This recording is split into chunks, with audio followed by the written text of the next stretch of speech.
महादेव। 16 सोमवार व्रत।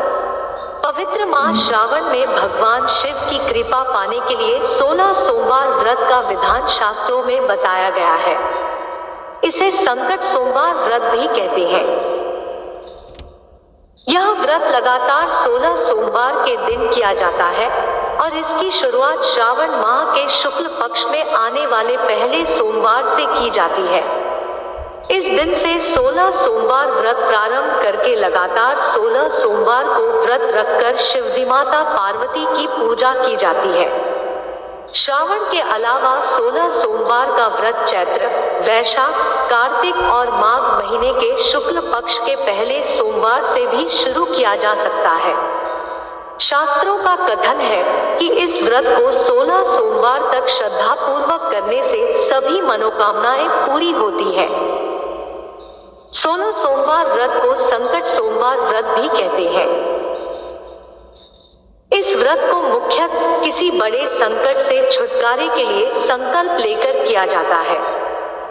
यदि आप आर्थिक रूप से बुरी तरह संकट में फंसे हुए हैं, घर परिवार में कोई न कोई लगातार गंभीर रोगों से पीड़ित हो रहा है, परिवार पर एक के बाद एक लगातार संकट आते जा रहे हैं, तो यह व्रत अवश्य करना चाहिए। इसके अलावा जिन युवतियों का विवाह नहीं हो पा रहा है, किसी न किसी कारण से विवाह तय नहीं हो पा रहा है, तो उन्हें भी 16 सोमवार का व्रत करना चाहिए। 16 सोमवार व्रत की विधि। शास्त्रों में बताई विधि के अनुसार 16 सोमवार व्रत प्रारंभ करने के लिए श्रावण माह के शुक्ल पक्ष में आने वाले पहले सोमवार को चुना जाता है। इस दिन व्रती सूर्योदय पूर्व उठकर स्नानादि से निवृत्त होकर शिवजी की पूजा करे और अपने संकट से मुक्ति के लिए भगवान शिवजी के सामने 16 सोमवार व्रत करने का संकल्प ले। इसके बाद दिन भर अन्न जल ग्रहण ना करे। शाम को आधा सेर गेहूं के आटे का चूरमा बनाएं, शिवजी की पूजा करें। पूजा में बेलपत्र, आकड़े के फूल, धतूरे आदि अर्पित करें। चूरमा भगवान शिवजी को चढ़ाएं और फिर इस प्रसाद के 3 भाग करें। एक भाग प्रसाद के रूप में लोगों में बांटे, दूसरा गाय को खिलाएं और तीसरा हिस्सा स्वयं खाकर पानी पिए। इस विधि से 16 सोमवार करें और 17वें सोमवार को 5 सेर गेहूं के आटे की बाटी का चूरमा बनाकर भोग लगाकर प्रसाद बांट दें। फिर परिवार के साथ प्रसाद ग्रहण करें। ऐसा करने से शिवजी सारे मनोरथ पूरे करते हैं। जिस संकट के समाधान का संकल्प लेकर व्रत किया जाता है, वह अवश्य दूर होता है। 16 सोमवार व्रत कथा। एक बार भगवान शिव जी पार्वती जी के साथ भ्रमण करते हुए मृत्युलोक की अमरावती नगर में पहुंचे। उस नगर के राजा ने भगवान शिव का एक विशाल मंदिर बनवा रखा था। शिव और पार्वती उस मंदिर में रहने लगे। एक दिन पार्वती ने भगवान शिव से कहा, हे प्राणनाथ, आज मेरी चौसर खेलने की इच्छा हो रही है। पार्वती की इच्छा जानकर शिव पार्वती के साथ चौसर खेलने बैठ गए। खेल प्रारंभ होते ही उस मंदिर का पुजारी वहां आ गया। माता पार्वती जी ने पुजारी जी से पूछा, हे पुजारी जी, यह बताइए कि इस बाजी में किसकी जीत होगी? ब्राह्मण ने कहा, महादेव जी की, परंतु चौसर में शिवजी की पराजय हुई और माता पार्वती जी जीत गई। तब ब्राह्मण को उन्होंने झूठ बोलने के अपराध में कोढ़ी होने का श्राप दिया। शिव और पार्वती उस मंदिर से कैलाश पर्वत लौट गए। पार्वती जी के श्राप के कारण पुजारी कोढ़ी हो गया। नगर के स्त्री पुरुष उस पुजारी की परछाई से भी दूर दूर रहने लगे। कुछ लोगों ने राजा से पुजारी के कोढ़ी हो जाने की शिकायत की, तो राजा ने किसी पाप के कारण पुजारी के कोढ़ी हो जाने का विचार कर उसे मंदिर से निकलवा दिया। उसकी जगह दूसरे ब्राह्मण को पुजारी बना दिया। कोढ़ी पुजारी मंदिर के बाहर बैठकर भिक्षा मांगने लगा। कई दिनों के पश्चात स्वर्गलोक की कुछ अप्सराएं उस मंदिर में पधारी और उसे देखकर कारण पूछा। पुजारी ने निःसंकोच उन्हें भगवान शिव और पार्वती जी के चौसर खेलने और पार्वती जी के शाप देने की सारी कहानी सुनाई। तब अप्सराओं ने पुजारी से 16 सोमवार का विधिवत व्रत रखने को कहा। पुजारी द्वारा पूजन विधि पूछने पर अप्सराओं ने कहा, सोमवार के दिन सूर्योदय से पहले उठकर स्नानादि से निवृत्त होकर स्वच्छ वस्त्र पहनकर आधा सेर गेहूं का आटा लेकर उसके 3 अंग बनाना, फिर घी का दीपक जलाकर गुड़ नैवेद्य, बेलपत्र, चंदन, अक्षत, फूल, जनेऊ का जोड़ा लेकर प्रदोष काल में भगवान शिव की पूजा अर्चना करना। पूजा के बाद 3 अंगों में एक अंग भगवान शिव को अर्पण करके एक आप ग्रहण करें। शेष 2 अंगों को भगवान का प्रसाद मानकर वहां उपस्थित स्त्री, पुरुषों और बच्चों को बांट देना। इस तरह व्रत करते हुए जब 16 सोमवार बीत जाए तो 17वें सोमवार को एक पाव आटे की बाटी बनाकर उसमें घी और गुड़ मिलाकर चूरमा बनाना। फिर भगवान शिव को भोग लगाकर वहां उपस्थित स्त्री, पुरुष और बच्चों को प्रसाद बांट देना। इस तरह 16 सोमवार व्रत करने और व्रत कथा सुनने से भगवान शिव तुम्हारे कोढ़ को नष्ट करके तुम्हारी सभी मनोकामनाएं पूरी कर देंगे। इतना कहकर अप्सराएं स्वर्गलोक को चली गई। पुजारी ने अप्सराओं के कथनानुसार 16 सोमवार का विधिवत व्रत किया। फलस्वरूप भगवान शिव की अनुकंपा से उसका कोढ़ नष्ट हो गया। राजा ने उसे फिर मंदिर का पुजारी बना दिया। वह मंदिर में भगवान शिव की पूजा करता आनंद से जीवन व्यतीत करने लगा। कुछ दिनों बाद पृथ्वी का भ्रमण करते हुए भगवान शिव और पार्वती उस मंदिर में पधारे। स्वस्थ पुजारी को देखकर पार्वती ने आश्चर्य से उसके रोग मुक्त होने का कारण पूछा तो पुजारी ने उन्हें 16 सोमवार व्रत करने की सारी कथा सुनाई। पार्वती जी भी व्रत की बात सुनकर बहुत प्रसन्न हुई और उन्होंने पुजारी से इसकी विधि पूछकर स्वयं 16 सोमवार का व्रत प्रारंभ किया। पार्वती जी उन दिनों अपने पुत्र कार्तिकेय के नाराज होकर दूर चले जाने से बहुत चिंतित रहती थी। वे कार्तिकेय को लौटा लाने के अनेक उपाय कर चुकी थी, लेकिन कार्तिकेय लौटकर उनके पास नहीं आ रहे थे। 16 सोमवार का व्रत करते हुए पार्वती ने भगवान शिव से कार्तिकेय के लौटने की मनोकामना की। व्रत समापन के तीसरे दिन सचमुच कार्तिकेय वापस लौट आए। कार्तिकेय ने अपने हृदय परिवर्तन के संबंध में पार्वती जी से पूछा, हे माता, आपने ऐसा कौन सा उपाय किया था जिससे मेरा क्रोध नष्ट हो गया और मैं वापस लौट आया? तब पार्वती जी ने कार्तिकेय को 16 सोमवार के व्रत की कथा कह सुनाई। कार्तिकेय अपने एक ब्राह्मण मित्र ब्रह्मदत्त के परदेश चले जाने से बहुत दुखी थे। उसको वापस लौटाने के लिए कार्तिकेय ने 16 सोमवार का व्रत करते हुए ब्रह्मदत्त के वापस लौट आने की कामना प्रकट की। व्रत के समापन के कुछ दिनों के बाद मित्र लौट आया। ब्राह्मण ने कार्तिकेय से कहा, प्रिय मित्र, तुमने ऐसा कौन सा उपाय किया था जिससे परदेश में मेरे विचार एकदम परिवर्तित हो गए और मैं तुम्हारा स्मरण करते हुए लौट आया? कार्तिकेय ने अपने मित्र को भी 16 सोमवार के व्रत की कथाविधि सुनाई। ब्राह्मण मित्र व्रत के बारे में सुनकर बहुत खुश हुआ। उसने भी व्रत किया। सोमवार व्रत का समापन करने के बाद ब्रह्मदत्त विदेश यात्रा पर निकला। वहां नगर के राजा हर्षवर्धन की बेटी राजकुमारी गुंजन का स्वयंवर हो रहा था। वहां के राजा ने प्रतिज्ञा की थी कि एक हथिनी यह माला जिसके गले में डालेगी वह अपनी पुत्री का विवाह उसी से करेगा। ब्राह्मण भी उत्सुकतावश महल में चला गया। वहां कई राज्यों के राजकुमार बैठे थे। तभी एक सजीजी हथिनी सूंड में जयमाला लिए वहां आई। हथिनी ने ब्राह्मण के गले में जयमाला डाल दी। फलस्वरूप राजकुमारी का विवाह ब्राह्मण से हो गया। एक दिन उसकी पत्नी ने पूछा, हे प्राणनाथ, आपने आपने कौन सा शुभ कार्य किया था जो उस हथिनी ने राजकुमारों को छोड़कर आपके गले में जयमाला डाल दी? ब्राह्मण ने 16 सोमवार व्रत की विधि बताई। अपने पति से 16 सोमवार का महत्व जानकर राजकुमारी ने पुत्र की इच्छा से 16 सोमवार का व्रत किया। निश्चित समय पर भगवान शिव की अनुकंपा से राजकुमारी के एक सुंदर, सुशील व स्वस्थ पुत्र पैदा हुआ। पुत्र का नामकरण गोपाल के रूप में हुआ। बड़ा होने पर पुत्र गोपाल ने भी मां से एक दिन प्रश्न किया कि मैंने तुम्हारे ही घर में जन्म लिया, इसका क्या कारण है? माता गुंजन ने पुत्र को 16 सोमवार व्रत की जानकारी दी। व्रत का महत्व जानकर गोपाल ने भी व्रत करने का संकल्प किया। गोपाल जब 16 वर्ष का हुआ तो उसने राज्य पाने की इच्छा से 16 सोमवार का विधिवत व्रत किया। व्रत समापन के बाद गोपाल घूमने के लिए समीप के नगर में गया।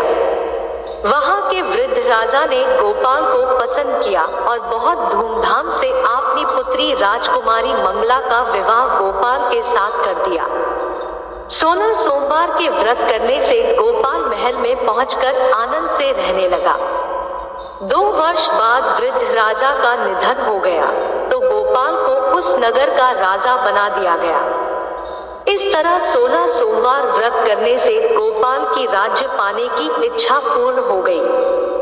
राजा बनने के बाद भी वह विधिवत 16 सोमवार का व्रत करता रहा। व्रत के समापन पर 17वें सोमवार को गोपाल ने अपनी पत्नी मंगला से कहा कि व्रत की सारी सामग्री लेकर वह समीप के शिव मंदिर में पहुंचे। पति की आज्ञा का उल्लंघन करके सेवकों द्वारा पूजा की सामग्री मंदिर में भेज दी। स्वयं मंदिर नहीं गई। जब राजा ने भगवान शिव की पूजा पूरी की तो आकाशवाणी हुई, हे राजन, तेरी रानी ने 16 सोमवार व्रत का अनादर किया है, सो रानी को महल से निकाल दे, नहीं तो तेरा सब वैभव नष्ट हो जाएगा। आकाशवाणी सुनकर उसने तुरंत महल में पहुंचकर अपने सैनिकों को आदेश दिया कि रानी को दूर किसी नगर में छोड़ आओ। सैनिकों ने राजा की आज्ञा का पालन करते हुए उसे तत्काल उसे घर से निकाल दिया। रानी भूखी प्यासी उस नगर में भटकने लगी। रानी को उस नगर में एक बुढ़िया मिली। वह बुढ़िया सूत काटकर बाजार में बेचने जा रही थी, लेकिन उस बुढ़िया से सूत उठ नहीं रहा था। बुढ़िया ने रानी से कहा, बेटी, यदि तुम मेरा सूत उठाकर बाजार तक पहुंचा दो और सूत बेचने में मेरी मदद करो तो मैं तुम्हें धन दूंगी। रानी ने बुढ़िया की बात मान ली, लेकिन जैसे ही रानी ने सूत की गठरी को हाथ लगाया तभी जोर की आंधी चली और गठरी खुल जाने से सारा सूत आंधी में उड़ गया। बुढ़िया ने उसे फटकार कर भगा दिया। रानी चलते चलते नगर में एक तेली के घर पहुंची। उस तेली ने तरस खाकर रानी को घर में रहने के लिए कह दिया, लेकिन तभी भगवान शिव के प्रकोप से तेली के तेल से भरे मटके एक एक करके फूटने लगे। तेली ने भी रानी को भगा दिया। भूखी प्यास से व्याकुल रानी वहां से आगे की ओर चल पड़ी। रानी ने एक नदी पर जल पीकर अपनी प्यास शांत करनी चाही तो नदी का जल उसके स्पर्श से सूख गया। अपने भाग्य को कोसती हुई रानी आगे चल दी। चलते चलते रानी एक जंगल में पहुंची। उस जंगल में एक तालाब था। उसमें निर्मल जल भरा हुआ था। निर्मल जल देखकर रानी की प्यास तेज हो गई। जल पीने के लगी रानी ने तालाब की सीढ़ियां उतरकर जैसे ही जल को स्पर्श किया तभी उस जल में असंख्य कीड़े उत्पन्न हो गए। रानी ने दुखी होकर उस गंदे जल को पीकर अपनी प्यास शांत की। रानी ने एक पेड़ की छाया में बैठकर कुछ देर आराम करना चाहा तो उस पेड़ के पत्ते पल भर में सूखकर बिखर गए। रानी दूसरे पेड़ के नीचे जाकर बैठी, परंतु वह जिस पेड़ के नीचे बैठती वही सूख जाता। वन और सरोवर की यह दशा देखकर वहां के ग्वाले बहुत हैरान हुए।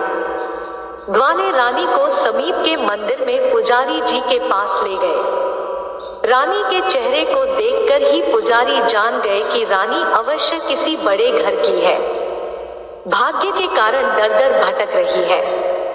पुजारी ने रानी से कहा, पुत्री, तुम कोई चिंता नहीं करो, मेरे साथ इस मंदिर में रहो, कुछ ही दिनों में सब ठीक हो जाएगा। पुजारी की बातों से रानी को बहुत सांत्वना मिली। रानी उस मंदिर में रहने लगी। रानी भोजन बनाती तो सब्जी जल जाती, आटे में कीड़े पड़ जाते, जल से बदबू आने लगती।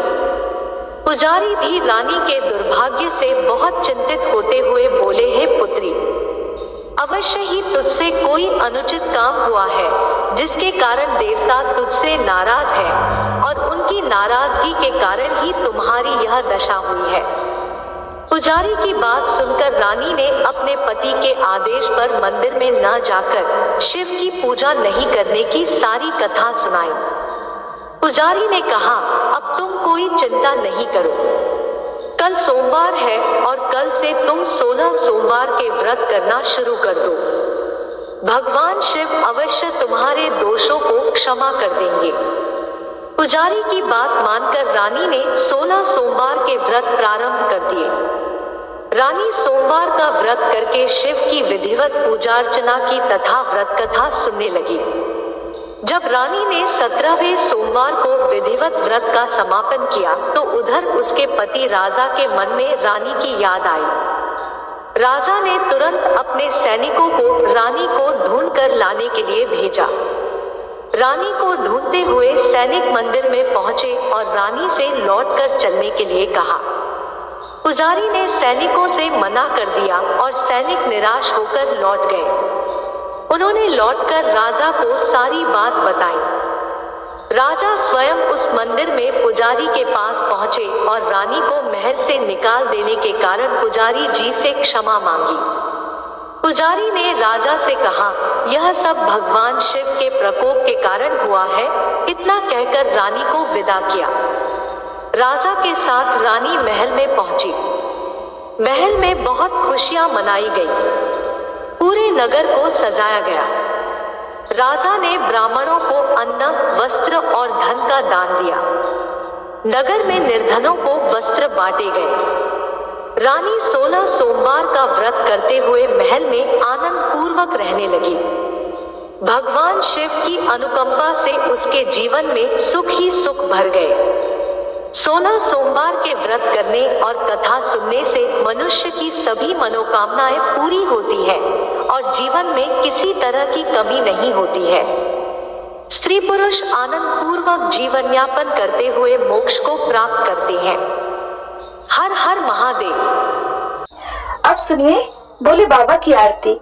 ओम जय शिव ओमकारा, स्वामी जय शिव ओमकारा, ब्रह्मा विष्णु सदा शिव अर्धांगी धारा। ओम जय शिव ओमकारा, एकानन चतुरानन पंचानन राजे, स्वामी पंचानन राजे।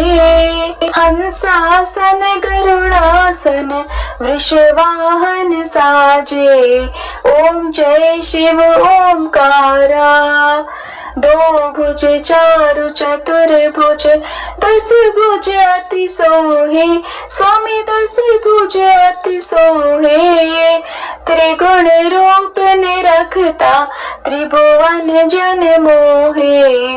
ओम जय शिव ओमकारा, अक्षमाला वनमाला मुंडमाला धारी, स्वामी मुंडमाला धारी। चंदन मृग मद सोहे, भाले शशिधारी। ओम जय शिव ओमकारा, श्वेतांबर पीतांबर बाघांबर अंगे, स्वामी बाघांबर अंगे। सनकादिक गरुड़ादिक, सनकादिक गरुड़ादिक, भूतादिक संगे। ओम जय शिव ओमकारा, कर के मध्य कमंडल, चक्र त्रिशूलधारी स्वामी चक्र त्रिशूलधारी, सुखकारी दुखहारी जग पालनकारी। ओम जय शिव ओमकारा, ब्रह्मा विष्णु सदा शिव जानत अविवेका, स्वामी जानत अविवेका। प्रणवाक्षर में शोभित ये तीनों एका। ओम जय शिव ओमकारा, त्रिगुण स्वामी की आरती जो कोई नर गावे, स्वामी जो कोई नर गावे। कहत शिवानंद स्वामी सुख संपत्ति पावे। ओम जय शिव ओमकारा, ओम जय शिव ओमकारा, स्वामी जय शिव ओमकारा। ब्रह्मा विष्णु सदा शिव, ब्रह्मा विष्णु सदा शिव अर्धांगी धारा। ओम जय शिव ओमकारा। कथा समाप्त। उम्मीद है आज की ये वीडियो आपको अच्छी लगी होगी। दोस्तों, आपको ये कथा कैसी लगी कृपया कमेंट करके ज़रूर बताएं। वीडियो पसंद आया हो तो लाइक करें और अपने दोस्तों के साथ शेयर करें। ऐसी ही और भी बहुत सारी कहानियों को सुनने के लिए चैनल को सब्सक्राइब ज़रूर करें। धन्यवाद।